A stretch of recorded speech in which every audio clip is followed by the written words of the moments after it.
Good morning. हमारे YouTube channel पे आप सभी का स्वागत है। आज करंट अफेयर का कुछ बहुत ही महत्वपूर्ण टॉपिक को लेकर आया हूँ, तो बने रहिए हमारे यूट्यूब चैनल पे। चलिए स्टार्ट करते हैं। तो भारतीयकरण के प्रयास में फोर्ट विलियम का नाम बदलकर विजय दुर्ग रखा गया। इसरो ने एडवांस फेस्ट 2025 सॉफ्टवेयर का अनावरण किया। कोलकाता में 8वें ग्लोबल बंगाल बिजनेस समिट का उद्घाटन किया गया। जम्मू कश्मीर के मंत्री ने संरक्षण के लिए वाटर शेड यात्रा को हरी झंडी दिखाई है। आगा खान चतुर्थ के निधन के बाद प्रिंस रहीम को इस्माइलिस का 50वां इमाम नियुक्त किया गया। चलिए खबरों को विस्तार में देखते हैं। चलिए उत्तरी सागर के तथ्य में का मुख्य क्या अवस्थिति क्षेत्र अगर देखा जाए तो उत्तर पश्चिम यूरोप अटलांटिक महासागर का एक सीमांत सागर है। संपर्क अगर बात करें तो उत्तर नॉर्वेजियन सागर अटलांटिक महासागर, दक्षिण में क्या इंग्लिश चैनल अटलांटिक महासागर, पूर्व में कैटेगट और स्केगराक बाल्टिक सागर। नदियां और बंदरगाह प्रमुख अगर बात करें तो नदियां टेम्स, राइन, एल्बो, वेसर, मियूज, उसके बाद सेल्स, हम्बर। प्रमुख बंदरगाह का अगर बात करें तो हैम्बर्ग और रॉटरडैम है, जो दुनिया का सबसे बड़े बंदरगाह में से एक है। चलिए हम नई खबर को देखते हैं। भारतीयकरण प्रयास में फोर्ट विलियम का नाम बदल के विजय दुर्ग रखा गया। इंपॉर्टेंट ये हमारा कि फोर्ट विलियम का स्थापना कब हुआ था। अगर पूछा जाए फोर्ट विलियम का स्थापना कब हुआ था तो 1773 में। कब हुआ था? 1773 में। इसका नाम बदल के क्या रखा गया? विजय दुर्ग। बड़ा इंपॉर्टेंट है। और आज के डेट में जो फोर्ट विलियम था उसका नाम तो बदल के रखा गया विजय दुर्ग। और आज की डेट में ये जो विजय दुर्ग है ये इंडियन आर्मी का हेडक्वार्टर है। कौन से? ईस्टर्न कमांड का। किसका है? तो ईस्टर्न कमांड का। ईस्टर्न कमांड का हेडक्वार्टर है, तो उनका नाम बदल दिया गया। कोलकाता में पूर्वी सिनोम मुख्यालय फोर्ट विलियम का नाम बदलकर विजय दुर्ग कर दिया गया है। साथ ही मानेकशॉ हाउस और शिवाजी गेट जैसे अन्य नाम भी बदले गए हैं, जो औपनिवेशिक अवशेषों को हटाने की प्रयासों को दर्शाता है। यह कदम सशस्त्र बलों में औपनिवेशिक मानसिकता को खत्म करने के प्रधानमंत्री मोदी के दृष्टिकोण से अनुरूप है। हाल में उपयोगों में औपनिवेशिक युग के प्रतीकों को बदलना, सैन्य रीति रिवाजों को संशोधित करना और स्वदेशी परंपराओं को अपनाना शामिल है। अब कुछ हमारे देश में ऐसी चीज़ें हैं जो औपनिवेशिक काल में बनाए गए हैं, है ना, नामांकन किया गया, उस चीज़ को धीरे धीरे बदला जा रहा है। तो चलिए बात करती है। अच्छा, ये हमारा है कहाँ पे? तो आप थोड़ा सा याद रखिएगा, एक रिवर हुगली रिवर की, है ना, राइट साइड में है ये। तो आप याद रखिएगा इसके किनारे कौन सी नदी है? तो हुगली रिवर है। कहाँ पे? कोलकाता में है। फोर्ट विलियम का नाम रखा गया दुर्ग किला। ठीक है, चलिए नेक्स्ट में हम लोग बढ़ते हैं। सीडीएस ने नौसेना बेस कारावास में प्रमुख अवसंरचना का उद्घाटन किया। सीडीएस जनरल अनिल चौहान कौन है? तो अनिल चौहान है। प्रोजेक्ट सीवर्ड फेज आईएईए के अंतर्गत नौसेना बेस कारावास में नाविकों के लिए आवासीय टावरों और एक मुख्य वितरण सब स्टेशन का उद्घाटन किया है। यह sub station captive power plant द्वारा समर्थित 65 मेगावाट स्थिर विद्युत पूर्ति सुनिश्चित करता है। प्रोजेक्ट सीबर्ड बर्थिंग एक नौसेना डॉकयार्ड, एयर स्टेशन और लॉजिस्टिक के साथ भारत की नौसेना क्षमताओं को बढ़ाता है, जिससे 32,000 से अधिक नौकरियां पैदा होती है। चलिए आगे बढ़ते हैं। भारत में मोबाइल विनिर्माण में उछाल 12 लाख नौकरियां सृजित करेंगे, क्योंकि आप जानते हैं दुनिया में भारत मोबाइल विनिर्माण में दूसरे नंबर पर पहुंच चुका है। कहता है कि भारत का मोबाइल विनिर्माण क्षेत्र 2014 में 2 इकाइयों से बढ़कर 2024 में 300 इकाइयों तक पहुंच गया, जिसका उत्पादन मूल्य रूप से 18,900 करोड़ से बढ़कर 4.22 लाख करोड़ हो गया है। यानी कि जो 18,900 करोड़ था पहले, वो अब हमारा कितना हो गया? 4.22 लाख करोड़ हो चुका है। कहता है क्या? निर्यात 1.29 लाख करोड़ को पार कर गया है, जिससे इलेक्ट्रॉनिकी में भारत की वैश्विक उपस्थिति को बढ़ावा मिलेगी। सही बात है। कहता है क्या? आत्मनिर्भरता और आर्थिक विकास को बढ़ावा देने वाली मेक इन इंडिया पहल, कमेंट में बताएं कि मेक इन इंडिया पहल कब स्टार्ट किया गया, से पिछले दशकों में 12 लाख नौकरियां पैदा हुई है। ठीक है, चलिए अब इसरो का बात करते हैं। Indian Space Research Organisation, ISRO ने उन्नत फेस्ट 2025 सॉफ्टवेयर का अनावरण किया। इसरो के विकास के विक्रम साराभाई अंतरिक्ष केंद्र के इंजीनियरिंग क्षमताओं को बढ़ाने वाला एक उन्नत परिमित तत्व विश्लेषण सॉफ्टवेयर फेस्ट 2025 लॉन्च किया गया। क्या है ये? और आईआईटी हैदराबाद में 8वें फेस्ट उपयोगकर्ता सम्मेलन में 250 से अधिक विशेषज्ञों ने एरोस्पेस, सिविल, मैकेनिकल और ऑटोमोबाइल क्षेत्रों में प्रगति पर चर्चा की है। फेस्ट 2025 भारत की आत्मनिर्भरता की दिशा में प्रयास को दर्शाता है, जो शैक्षणिक, औद्योगिक और अनुसंधान अनुप्रयोगों का समर्थन करता है। अगर हम बात करें इसरो का स्थापना कब हुआ था, तो आप याद रखें इस डेट को 15 अगस्त 1969 को। ठीक है, ये हमारा इसरो का स्थापना हुआ था। ये कहाँ पे, तो कमेंट में बताएं। दूसरा, दिग्गज आकाशवाणी समाचार वाचक वेंकट रमन का 102 वर्ष की आयु में निधन हो गया। इनके लिए थोड़ा इंपॉर्टेंट बात यह है कि 15 अगस्त 1947 को सुबह 5:45 रेडियो सिलोन पर भारत की स्वतंत्रता की घोषणा करने वाले पहले तमिल व्यक्ति वेंकट रमन को चेन्नई में निधन हो गया। इंपॉर्टेंट ये है कि 15 अगस्त 1947 को जब देश आज़ादी मिली थी, तो सुबह में 5:45 में सबसे पहले इन्हीं ने क्या किया था, घोषणा की थी। किस भाषा में? तो तमिल व्यक्ति थे। ठीक है, 64 वर्ष तक आकाशवाणी में काम किया, कुछ इंपॉर्टेंट है। ठीक है, तमिल प्रसारण में भारतीय रेडियो पत्रकारिता में उनका योगदान एक ऐतिहासिक मील का पत्थर बना हुआ है। चलिए आगे देखते हैं नेक्स्ट टॉपिक में। कोलकाता में 8वें ग्लोबल बंगाल बिजनेस समिट का उद्घाटन किया गया। मुख्यमंत्री ममता बनर्जी ने 8वें ग्लोबल बंगाल बिजनेस समिट का उद्घाटन किया, जिसमें उद्योग अनुकूल नीतियों को बढ़ावा दिया जाएगा और पश्चिम बंगाल में निवेश के आग्रह किया गया है। थोड़ा इंपॉर्टेंट है, निवेश से संबंधित मुद्दे को हल करने के लिए एक राज्य स्तरीय औद्योगिक समन्वय समिति का गठन किया गया है और देवचा पश्चिमी में बेसाल्ट खनन शुरू होने का प्रयास है। थोड़ा ये इंपॉर्टेंट है, कहाँ पे खनन होने स्टार्ट हो गया है? देवचा में। ठीक है, पचामी में बेसाल्ट खनन शुरू होने वाला है। मुकेश अंबानी, सज्जन जिंदल, संजीव गोयनका और फिक्की अध्यक्ष ने निवेश की घोषणा की है। इन सभी लोगों ने, मुकेश अंबानी, सज्जन जिंदल और संजीव गोयनका ने यहाँ पे इन्वेस्ट करने के लिए कर दिया है। फिर कहता है क्या दूसरा है, जम्मू कश्मीर के मंत्री ने संरक्षण के लिए वाटरशेड यात्रा की हरी झंडी दिखाई है। किसके लिए? तो वाटरशेड यात्रा को हरी झंडी दिखा दी है। कहता है कि मंत्री जावेद अहमद, है ना, डार ने सरकारी डिग्री कॉलेज हीरानगर में वाटरशेड यात्रा की शुरुआत की है, जिसकी विषय वस्तु थीम क्या है? जल लाए धन धान्य। ये याद रखिएगा, बड़ा इंपॉर्टेंट है ये स्लोगन। कहाँ पे हुआ है? तो वाटरशेड यात्रा जम्मू कश्मीर में। मंत्री पूछा जाए तो कौन है? जावेद अहमद डार, है ना। कहाँ किए? तो डिग्री कॉलेज में हीरानगर में। कहाँ पे? हीरानगर में वाटरशेड यात्रा की शुरुआत। इनका थीम क्या है, विषय वस्तु? तो याद रखिएगा, ये जो थीम है जल लाए धन धान्य। ठीक है, और ये किस पे काम दे रहा था? तो जिसमें जल संरक्षण पर बड़ा जोर दिया जा रहा है, बड़ा इंपॉर्टेंट है।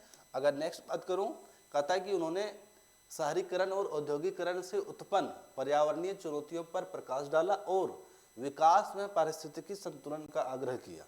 यात्रा का उद्देश्य जलवायु परिवर्तन से निपटने और सतत विकास सुनिश्चित करने के लिए जल निकायों और वनों को संरक्षण का बढ़ावा देना है। बड़ा देख रहे हैं, क्राइसिस है वाटर का हमारे, है ना, उनको क्या करना है? कंट्रोल करने के लिए, कंजर्वेशन के लिए जम्मू कश्मीर में वाटरशेड लाया गया है। तो चलिए नेक्स्ट टॉपिक की ओर बढ़ते हैं हम लोग। भारतीय कॉर्पोरेट हेल्थ केयर सेक्टर वित्त वर्ष 2026 में 15% वृद्धि के लिए तैयार है। इंडिया रेटिंग एंड रिसर्च ने वित्त वर्ष 25-26 के लिए कॉर्पोरेट हेल्थ केयर में 15% वार्षिक, ठीक है, बिक्री वृद्धि का अनुमान लगाया है जो उच्च एप्रोब अधिभोग दर और नए बिस्तरों की वृद्धि से प्रेरित है।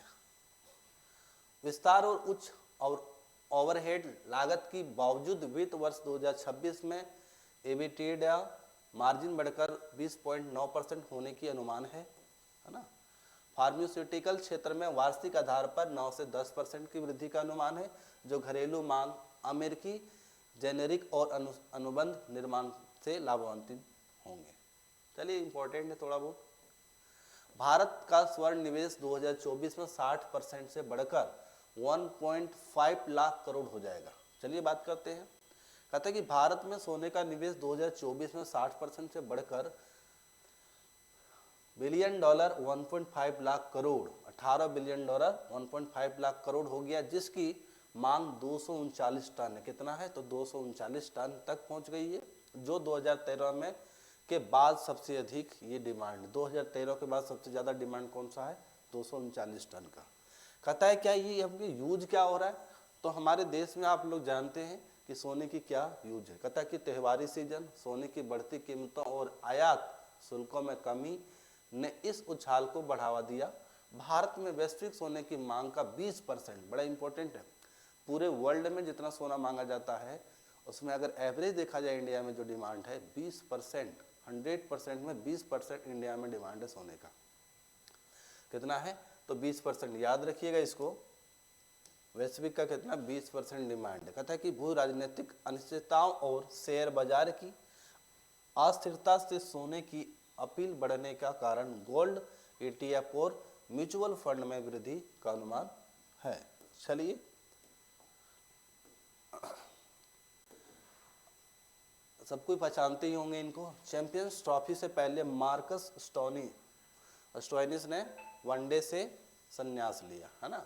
मार्कस स्टोइनिस कहाँ के? तो ऑस्ट्रेलिया के प्लेयर हैं, ये ऑलराउंडर प्लेयर हैं। वनडे के संन्यास की घोषणा की और इन्होंने वनडे में, इसमें वनडे में संन्यास लेने की घोषणा की है। ठीक है, तो याद रखिएगा मार्कस स्टोइनिस के बारे में।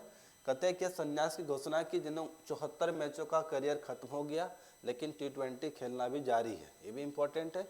ऑस्ट्रेलिया की चैंपियंस ट्रॉफी टीम का हिस्सा थे, लेकिन उनकी जगह कोई और अब लेंगे। स्टोइनिस ने ऑस्ट्रेलिया के लिए 2023 ODI विश्व कप में जीत की अहम भूमिका निभाई थी, है ना। 146 सर्वश्रेष्ठ स्कोर है इनका और 3 विकेट लिए उन्होंने वनडे में अपना सफर को एक अविश्वसनीय अनुभूति है। तो थोड़ा सा इंपॉर्टेंट है। फिर आ जाइए, ट्रंप ने महिलाओं खेल में ट्रांसजेंडर एथलीट पर प्रतिबंध लगाने का आदेश पर हस्ताक्षर। अब हमारे अगर बात करें यूएसए में ट्रंप साहब ने महिला एथलीट के ऊपर, जैसे ट्रांसजेंडर लोग होती थी उनके लिए क्या कर दिया? तो प्रतिबंध लगा दिया। कहता है क्या ट्रंप के कार्यकारी आदेश keeping man out of women sport ने ट्रांसजेंडर महिलाओं को टाइटल 9 के अंतर्गत महिलाओं खेलों में प्रतिस्पर्धा करने से रोक दिया है। कहता है कि इस नियम का उल्लंघन करने वाले विद्यालयों को संघीय निधि से वंचित होना पड़ सकता है और अंतर्राष्ट्रीय ओलंपिक समिति पर 2028 ओलंपिक के लिए ट्रांसजेंडर भागीदारी नियमों को बदलने का दबाव है। इन्होंने ये भी किया है कि अगर आप ओलंपिक में इनको महिला की जगह पे लाते हैं तो इनके लिए अलग से रूल होना चाहिए ट्रांसजेंडर के लिए, और इन्होंने ओलंपिक के लिए ये क्या बोला है। ठीक है, अब हमने बात क्या किया कि कानूनी चुनौती का अनुमान और आलोचकों को तर्क के लिए यह आदेश संघीय कानून का उल्लंघन करता है। चलिए आगे बढ़ते हैं हम लोग। ट्रंप का एक और है, ट्रंप संयुक्त राष्ट्रीय अधिकार परिषद से अमेरिका को हटाएंगे, UN राव पर प्रतिबंध लगाएंगे। ठीक है, किस पर प्रतिबंध लगाएंगे? ये UN राव पर। United nation and,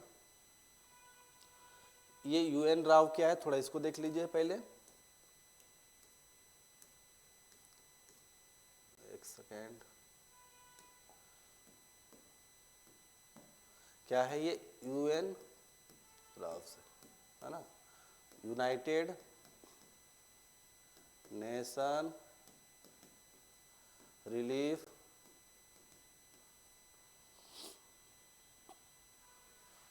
and work agency. ये क्या है? वर्क एजेंसी, है ना। ट्रंप संयुक्त राष्ट्र अधिकार परिषद से अमेरिका को हटाएंगे, यूएन प्रतिबंध लगाएंगे। डोनाल्ड ट्रंप ने संयुक्त राष्ट्र मानवाधिकार का परिषद से अमेरिका को वापस लेने के लिए यूएन पर वित्त पोषण प्रतिबंध को बढ़ाने के लिए योजना बनाई है। जो नेतन्याहू, ये कौन है ना, कि व्हाइट हाउस यात्रा के साथ मेल खाता है। ठीक है, अगर बात करें यह कदम WHO क्या है, वर्ल्ड हेल्थ ऑर्गेनाइजेशन का बात कर रहा है, और पेरिस समझौते से दोनों कार्यकालों के दौरान इजराइल के खिलाफ पूर्वाग्रह हवाला देते हुए पहले ही की गई वापसी के बाद उठाया गया है। अगर WHO का स्थापना पूछा जाए तो आप बताएंगे कब है, 7 अप्रैल 1948। कब है ये, 7 अप्रैल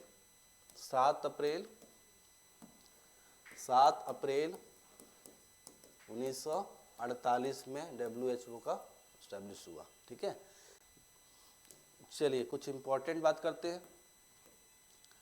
आगा खां फोर के निधन के बाद प्रिंस रहीम इस्माइलिस को 50वें इमाम नियुक्त किए गए। ज़्यादा इंपॉर्टेंट है, बस ये याद रख लीजिए। इंडियन ओवरसीज बैंक 89वीं स्थापना का भी 89वें स्थापना दिवस पर PCAF में शामिल हुआ। इंडियन ओवरसीज बैंक ने कार्बन अकाउंटिंग फाइनेंशियल्स के लिए भागीदारी पर हस्ताक्षर किए, जिससे स्थिरता के प्रति उसकी प्रतिबद्धता मजबूत हुई है। PCAF ऋण और निवेश में GHG ग्रीन हाउस गैस जिसको कहते हैं, GHG को क्या बोलते हैं, ग्रीन हाउस गैस कहते हैं। अब ये GHG है क्या क्या, तो कार्बन डाइऑक्साइड, मीथेन, क्या है GHG, तो CO2 का नाम जानते हैं, है ना। उसके बाद N2O नाइट्रस ऑक्साइड, उसके बाद आपके पास है मीथेन है। ठीक है, क्या है, मीथेन है, CH4। उसके बाद अगर बात करें तो हमारे पास HFCS, क्या है ये, HFCS। ठीक है, जिसको क्या बोलते हैं, हाइड्रोफ्लोरोकार्बन। ये हमारे कुछ क्या है, ग्रीन हाउस गैसेस हैं। इनको कंट्रोल करने के लिए क्या करती है, निवेश कर रही है, पारदर्शिता को बढ़ावा देता है, भारत के जलवायु लक्ष्यों को जिम्मेदार बैंकिंग का समर्थन करता है। उसके बाद MD और CEO अजय कुमार श्रीवास्तव ने हरित अर्थव्यवस्था के लिए IOB को दृष्टिकोण पर जोर दिया है। तो आप बता सकते हैं हरित क्रांति कब आया भारत में। ठीक है, ग्रीन रेवोल्यूशन जिसको कहते हैं, तो कमेंट जरूर करना। आगे बढ़िए, भारत में नए फाइटोपैथोजेनिक कवक की खोज की गई। ये है क्या, तो दिग्गज ब्रिटिश अभिनेता, कुछ इंपॉर्टेंट है, ब्रायन मर्फी का 92 वर्ष की आयु में निधन हो गया। कर्नाटक के अंतिम आत्मसमर्पण के बाद नक्सल मुक्त घोषित किया गया। कर्नाटका को क्या बोला गया है, नक्सल मुक्त घोषित किया गया। उत्तर प्रदेश में 38वें राष्ट्रीय खेलों में पुरुष कबड्डी का स्वर्ण पदक जीता। सोगो गिलाई मिसेज वर्ल्ड जीतने वाली पहली अश्वेत महिला बनी। थोड़ा इंपॉर्टेंट है, चलो बात करते हैं करके। सर्वोच्च न्यायालय कॉलेजियम ने 5 स्थायी न्यायाधीशों की मंजूरी दी। अच्छा, ये कॉलेजियम प्रणाली है क्या, अगर पूछा जाए आपसे कॉलेजियम प्रणाली है क्या, तो ये सुप्रीम कोर्ट का एक बेंच है जहाँ पे CJI chief justice of India होते हैं और 4 अन्य वरिष्ठतम न्यायाधीश के तहत कुछ डिसीजन लिए जाते हैं। क्या डिसीजन लिए जाते हैं कि इन लोगों का होता है कि कोई भी अदालत में कोई जज का तबादला करना हो या नियुक्ति करना हो तो कॉलेजियम प्रणाली के तहत होता है। कॉलेजियम प्रणाली को 2014 में, कब, 2014 में लोकसभा और राज्यसभा ने एक विधेयक पारित किया था, जो सुप्रीम कोर्ट ने इसे निरस्त कर दिया। तो आप इम्पोर्टेंट बात है कि कॉलेजियम प्रणाली है क्या, तो कॉलेजियम प्रणाली संवैधानिक नहीं है। ये सुप्रीम कोर्ट के जज जो चीफ जस्टिस हैं और 4 वरिष्ठतम न्यायाधीश के तहत एक बेंच रखा जाता है, उसके आधार पे जजों का तबादला और नियुक्ति करते हैं। ठीक है, इनको हटाने के लिए 2014 में लोकसभा और राज्यसभा ने विधेयक पारित किया था, लेकिन सुप्रीम कोर्ट ने क्या किया, निरस्त कर दिया। इतना ही याद रखना है। तो सर्वोच्च न्यायालय कॉलेजियम ने 5 स्थायी न्यायाधीशों की मंजूरी दी है। CJI संजीव खन्ना के नेतृत्व में सर्वोच्च न्यायालय कॉलेजियम ने मद्रास और तेलंगाना, कहाँ का, तो मद्रास और तेलंगाना का बात किया जा रहा है, उच्च न्यायालयों के लिए 5 अतिरिक्त न्यायाधीश की अस्थायी न्यायाधीश के रूप में मंजूरी दी है। मद्रास उच्च न्यायालय में न्यायमूर्ति वेंकटचारी, लक्ष्मी नारायण और न्यायमूर्ति पेरियास्वामी वाडमलाई की नियुक्ति की है। तेलंगाना उच्च न्यायालय में न्यायमूर्ति लक्ष्मी नारायण, अली सेठी, न्यायमूर्ति अनिल कुमार जुकांती और न्यायमूर्ति सुजाना कलसिकम की नियुक्ति की। कोई इंपॉर्टेंट नहीं, बस वो याद रखिएगा कॉलेजियम प्रणाली क्या है, ठीक है। चलिए नेक्स्ट की ओर बढ़ते हैं। भारत में नए फाइटोपैथोजेनिक कवक की खोज हुई, बड़ा इंपॉर्टेंट है, याद रखिएगा, पूछ सकता है, साइंस एंड टेक का क्वेश्चन है। कहाँ भाग गया भाई? हाँ, क्या है तो इसका नाम याद रखिएगा। कहाँ पे हुआ तो बीएचयू के शोधकर्ताओं ने एक नई कवक प्रजाति, ठीक है, एपिकोम इंडिकम की पहचान की, जो वेटिवर क्राइसोपोगेन जिजानियोनाइडस में पत्ती के धब्बे को बीमारी से जुड़ी है। मार्फोकल्चरल लक्षणों और आणविक फाइलोजेनेटिक विश्लेषण के माध्यम से पहचान जाने पर यह एक अलग सा क्लेड बनता है। अच्छा, ये बीएचयू कहाँ है? बीएचयू का स्थापना कब हुआ? 1916 में। इनके संस्थापक कौन थे?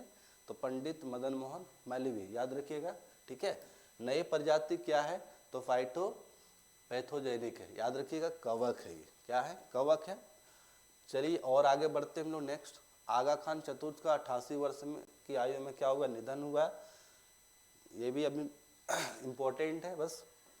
उसके बाद अगर बात करें हम लोग, ये हमारे दिग्गज ब्रिटिश अभिनेता ब्रायन मार्फी का 92 वर्ष की आयु में निधन हो गया। इनका कुछ देख लीजिए क्या है। मैन अबाउट द हाउस और जॉर्ज एंड मिल्ड्रेड के लिए मशहूर ब्रायन मार्फी ने 92 वर्ष की आयु में निधन हो गया। जॉर्ज रॉपर की भूमिका ने इन्हें ब्रिटिश टीवी में एक लोकप्रिय व्यक्ति बना दिया था।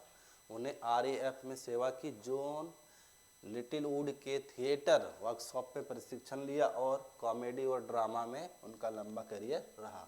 तो नाम याद रखिए, क्या नाम है? तो ब्रायन मर्फी, ठीक है। फिर हमारे पास आता है कि अंतिम आत्मसमर्पण के बाद कर्नाटका को नक्सल मुक्त घोषित किया गया। कर्नाटक क्या हो चुका है? पूरी तरह से नक्सल मुक्त राज्य बन चुका है। कौन है भैया? तो कर्नाटक के अंतिम सक्रिय नक्सली लक्ष्मी, क्या नाम है? लक्ष्मी ने उडुपी में, कहाँ पे? तो उडुपी में आत्मसमर्पण कर दिया, जिससे राज्य के आधिकारिक तौर पर नक्सल मुक्त हो गया, ठीक है। वह ए श्रेणी के अंतर्गत 7 लाख के आत्मसमर्पण पैकेज के पात्र थे। कितने इनाम थे उनके ऊपर? 7 लाख का, ठीक है, जिससे पुनर्वास के लिए लाभ में शामिल है। आत्मसमर्पण समिति ने 2025 में 22 नक्सलियों को आत्मसमर्पण की पुष्टि की है और पुनः एकीकरण के लिए मामले खारिज करने की आग्रह किया है। तो आप याद रखें क्या नाम था? लक्ष्मी। कहाँ दी? तो उडुपी में। कर्नाटका क्या बन गया? तो नक्सल मुक्त घोषित कर दिया, क्योंकि इन्होंने आत्मसमर्पण कर दिया, ठीक है। नेक्स्ट टॉपिक अगर हम देखते हैं तो चैंपियंस कुछ देखते हैं। बेंगलुरु के जवानों ने पहली विश्व पिक्कल बॉल लीग जीती है। कौन जीते हैं? तो आप याद रखिए, बेंगलुरु के, ठीक है। बेंगलुरु जवान्स ने पुणे यूनाइटेड को 3-1 से हराकर पहली बार विश्व पिकल बॉल लीग का खिताब जीता है। जैक फोस्टर, ट्रॉन्ग ह्यून, मैकलेन और एलेजेंड्रा बोरोबिया ने शुरुआती जीत हासिल की, जबकि कैटरीना स्टीवर्ट ने जीत पक्की की, ठीक है। स्टीवर्ट ने 21-9 की प्रभावशाली एकल जीत ने उन्होंने प्लेयर ऑफ द लीग का खिताब जीता। तो प्लेयर ऑफ लीग कौन थे? तो याद रखिएगा स्टीवर्ट की, ठीक है। क्या नाम है इसका? आ जाइए। उत्तर प्रदेश ने 38वें राष्ट्रीय खेलों में पुरुष कबड्डी का स्वर्ण पदक जीता। कौन सा था? तो 38वें नंबर का। किसने जीता? उत्तर प्रदेश ने। किसको हरा के जीता है? तो चंडीगढ़ को हरा के जीता है। किसको हटाया? चंडीगढ़ को। जीता कौन? उत्तर प्रदेश। कितने नंबर के थे? तो 38वें नंबर के। इंपॉर्टेंट ये है, आपको 3 चीज याद रखना है। क्या है? 38वें राष्ट्रीय खेल था, जीता किन्होंने? तो उत्तर प्रदेश ने, और हराया किसको? चंडीगढ़ को, ठीक है। चलिए दूसरा अगर बात करें, क्या अर्जुन देसवाल की अगुवाई टीम ने पहले हाफ ऑफ 12-18 से पिछड़ने के बाद वापसी की है। पुरुष फाइनल उत्तर प्रदेश ने चंडीगढ़ को 57-43 से, इंपॉर्टेंट थोड़ा याद रखिएगा, हराया। महिला फाइनल हिमाचल प्रदेश ने हरियाणा को हराया। तो आप याद रखिए, महिला में किन्होंने जीता? तो हिमाचल प्रदेश ने। पुरुष में कौन जीता? उत्तर प्रदेश। किनको हराया? ना हरियाणा को हराया, और इन्होंने किसको हराया? चंडीगढ़ को हराया। चलिए, आईपीएस सागर सिंह कलसी पेट्रोलियम और प्राकृतिक गैस मंत्रालय में निदेशक नियुक्त किए गए। बस इंपॉर्टेंट है, याद ही सिर्फ रखिए कौन है, सागर सिंह कलसी को पेट्रोलियम और प्राकृतिक गैस मंत्रालय में निदेशक बने, ज़्यादा इंपॉर्टेंट नहीं है इसका। फिर अगर बात किया जाए, मोनिका रानी आईडीएस के न्याय विभाग में निदेशक नियुक्त हुए, ये भी इंपॉर्टेंट, मोनिका रानी, ठीक है, 2028 तक कार्यकाल रहेगा, ये बहुत इंपॉर्टेंट है। सोगो गैलई मिसेज वर्ल्ड जीतने वाली पहली अश्वेत महिला बनी। पहली अगर पूछा जाए अश्वेत महिला ये कहाँ की है, तो साउथ अफ्रीका की है, ठीक है, थोड़ा इंपॉर्टेंट है।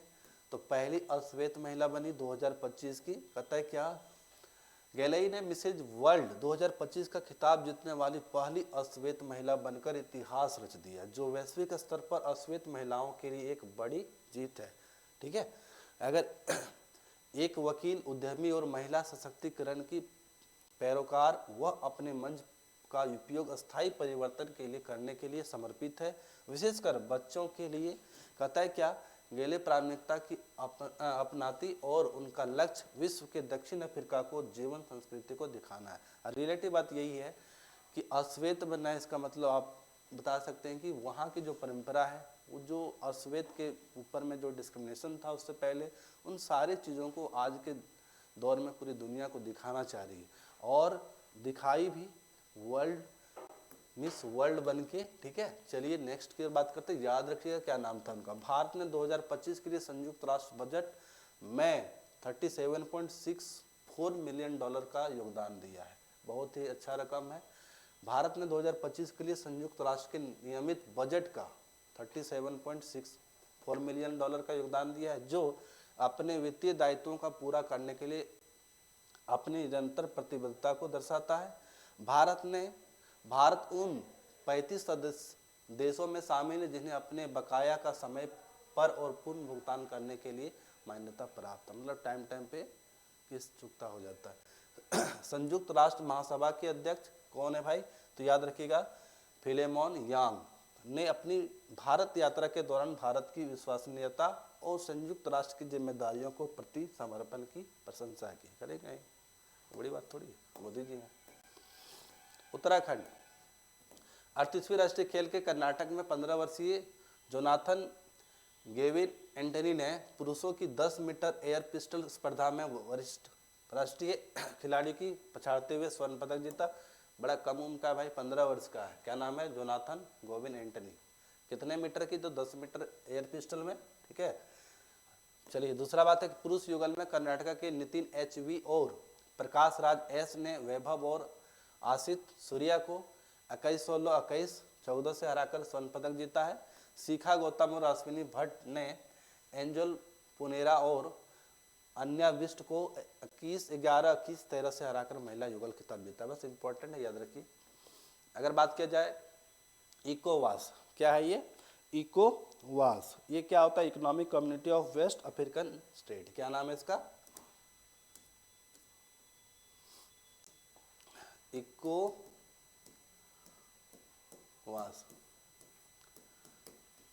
इकोनॉमिक कम्युनिटी, ठीक है, in West Africa, western Africa. तो तीन देशों के निकलने के बाद भी अपमान का अपना दरवाजा खुला रखा। नाइजर, माली और बर्किन फासो ने 1 साल की प्रक्रिया के बाद औपचारिक रूप से इकोवास से खुद को अलग कर लिया, जिससे क्षेत्रीय ब्लॉक में एक महत्वपूर्ण विभाजन हो गया। इकोवास का उद्देश्य चरमपंथ जैसे मुद्दे पर तीनों देशों के साथ सहयोग बनाए रखना है, साथ ही उन्हें सदस्यता के कुछ विशेषाधिकार भी प्रदान करना है। क्षेत्रीय चुनौती से निपटने के लिए संघर्ष के बीच इकोवास की वैधता का संकट जारी है। इकोवास करता क्या है, तो अगर बात करें इसका हेडक्वार्टर कहाँ है, अबूजा, जो नाइजीरिया में है। स्थापना का अगर बात करें हम लोग, तो ये हुआ था 28 मई 1975 को। कब हुआ था, तो 28 मई 1975 को, ठीक है। अब इसका काम क्या है, तो साउथ अफ्रीका के अंदर बहुत, अगर बात करें तो छोटे छोटे बहुत सारे इंडिपेंडेंस है छोटे छोटे सूरज को इधर से उधर पलटने का काम करता है, कहाँ पे क्या इकोनॉमिक स्टेटस बनेंगे, किस जगह पे केंद्र का सरकार बनेगी, बहुत सारे इस सब चुनौतियों को निपटने का संघर्ष करते रहता है बेचारा ये, ठीक है। और हमारा है कलेरू झील के बारे में, अब जानते हैं इसके बारे में, ठीक है। कहता है कि कलेरू झील नवीनतम समाचार और मुख्य तथ्य है क्या है, तो अगर बात करें है कहाँ, तो उत्तर पूर्वी आंध्र प्रदेश कृष्णा और गोदावरी डेल्टा के बीच में कलेरू के पास।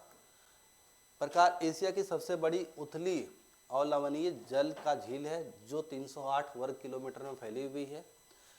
कार्य अगर बात करें तो कृष्णा और गोदावरी नदियों के लिए एक प्राकृतिक बाढ़ संतुलन का काम करती है, जलाशयों के रूप में कार्य करती है। जल निकासी कभी कभी लवणीय जल का प्रवेश के साथ उपुतेरू नदी का माध्यम से बंगाल की खाड़ी तक विसर्जित होती है। तो आप याद रखिए कलेरू झील है कहाँ, तो उड़ीसा में, है ना।